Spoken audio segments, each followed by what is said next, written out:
नमस्कार दोस्तों, मेरा नाम है विपुल राजपुरोहित और स्वागत है विपुल एजुकेशन के इस YouTube चैनल पर आप सभी का। दोस्तों, कक्षा 10 की सामाजिक की बुक हमने प्रारंभ कर रखी है, जिसके अंतर्गत हम मौर्य वंश पढ़ रहे हैं। मौर्य वंश के अब तक हमने 4 वीडियो बना दिए हैं, जिसमें हमने शुरुआत में मौर्य वंश का परिचय, फिर उसके बाद हमने देखा चंद्रगुप्त मौर्य को, फिर बिंदुसार को और फिर अशोक को।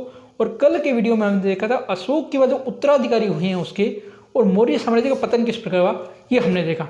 आज हम मौर्यों की प्रशासन व्यवस्था कैसे थी, यानी मौर्य शासन कैसे करते थे, किन किन साधन, कितने उनके मंत्री होते थे, क्या क्या विभाग होते थे, विभाग का क्या नाम होता था, कैसी कैसी उनकी व्यवस्थाएं थी, इसके बारे में आज हम अध्ययन करेंगे। और आज हमने अध्ययन का तरीका व्हाइट बोर्ड चुना है।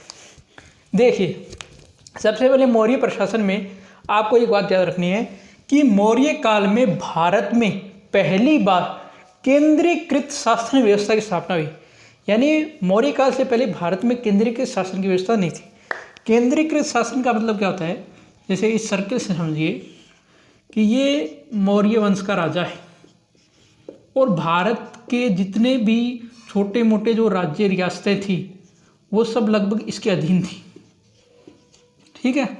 और ये केंद्रीकृत शासन था, यानी यहाँ से जो भी आदेश दिया जाता था पूरे भारत पर ये शासन करता था। यानी यहाँ से जो आदेश दिया जाता था वो संपूर्ण देश में मान्य होता था। मौर्य वंश से पहले ऐसा नहीं था। पहली बार भारत जो है एकजुट होकर आया था। मौर्य वंश से पहले जो है अलग अलग राजा बंटे हुए थे, वो अपनी इच्छा से अपना राज्य करते थे। लेकिन मौर्य वंश के समय मौर्य वंश था, उसमें भारत एक सेंटर के रूप में, यानी एक केंद्रीकृत व्यवस्था के रूप में आया, जहाँ पर भारत एकजुट होकर मतलब यहाँ पर शासन व्यवस्था थी, यानी केंद्र के अधीन शासन व्यवस्था थी। देखो, और एक बात ये भी ध्यान रखनी है कि केंद्रीकृत शासन व्यवस्था होने के बावजूद राजा निरंकुश शासन नहीं था।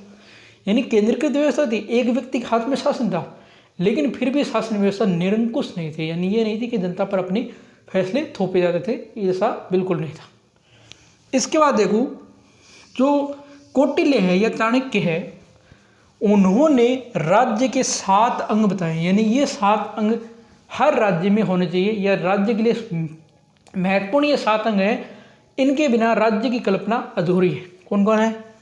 1 नंबर तो राजा, यानी कोई भी राज्य है उसका एक राजा होना चाहिए, ठीक है। 2 नंबर बताए अमात्य को। अमात्य को प्रधान, उस समय जो प्रधानमंत्री होता था, यानी प्रधानमंत्री पद को अमात्य कहा जाता था, वो होना आवश्यक है।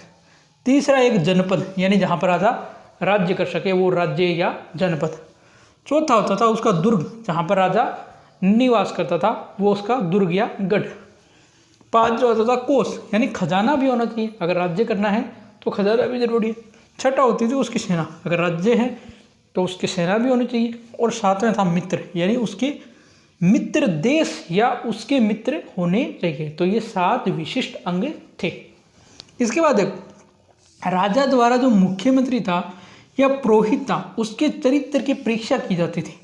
यानी जैसे मुख्यमंत्री की नियुक्ति करनी है या आपने पुरोहित की नियुक्ति करनी है, तो उसके लिए राजा की परीक्षा करता था, चरित्र की परीक्षा। उसको कहा जाता था उपदा परीक्षण। यानी उस परीक्षा को क्या कहा जाता था? उपदा परीक्षण।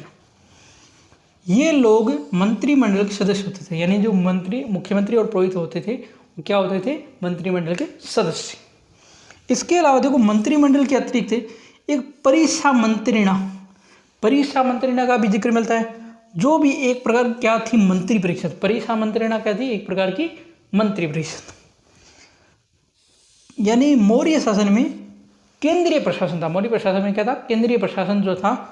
इसमें कहा गया कि जो चाणक्य का अर्थशास्त्र है, इसमें 18 प्रकार के विभागों का उल्लेख मिलता है। यानी चाणक्य के अर्थशास्त्र में मौर्य काल में 18 प्रकार के विभागों का उल्लेख मिलता है, जिन्हें तीर्थ कहा जाता था। यानी उन 18 विभागों को क्या कहा जाता था? 18 तीर्थ। और इनका अध्यक्ष होता था महामात्र। तीर्थों का अध्यक्ष किसे कहा जाता था? महामात्र को। इसके प्रमुख थे, जैसे एक तो मंत्री होते थे, यानी तीर्थ में अन्य जो तीर्थ थे वो थे, एक तो मंत्री होता था, एक पुरोहित है, एक सेनापति है और एक युवराज। ये भी प्रमुख तीर्थ होते थे। यानी ये क्या होते थे? उस समय के प्रमुख तीर्थ होते थे। तो आज हमने क्या पढ़ा? आज हमने मौर्य प्रशासन की कुछ सामान्य जानकारी पढ़ी। क्या पढ़ी? एक तो कि पहली बार भारत में केंद्रीकृत व्यवस्था है। केंद्रीकृत व्यवस्था होने के बावजूद निरंकुश शासन नहीं था। कौटिल्य ने 7 अंग बताए। कौन कौन से? राजा, उसका अमात्य, उसका जनपद, उसका दुर्ग, उसका कोष, उसका सेना और उसका मित्र। इसके अलावा राजा द्वारा मुख्यमंत्री के चरित्र की परीक्षा को क्या कहा जाता था? उपधा परीक्षण। इसके अलावा ये जो मुख्यमंत्री और पुरोहित होते थे वो क्या होते थे? वो मंत्रिमंडल के सदस्य होते थे। उसके अलावा एक और मंत्री परिषद जिसे परिषद कहा जाता था। इसके अलावा जो है केंद्रीय प्रशासन में 18 प्रकार के विभागों को एक मिलता है जिन्हें तीर्थ कहा जाता है, और इन तीर्थों का अध्यक्ष होता था महामात्र। इसके अलावा अन्य तीर्थ थे मंत्री, पुरोहित, सेनापति और युवराज। तो इतना आज हमने डिटेल से पढ़ा। कल की क्लास में हम और थोड़ी आगे चर्चा करेंगे, धीरे धीरे इस पॉइंट को पढ़ेंगे।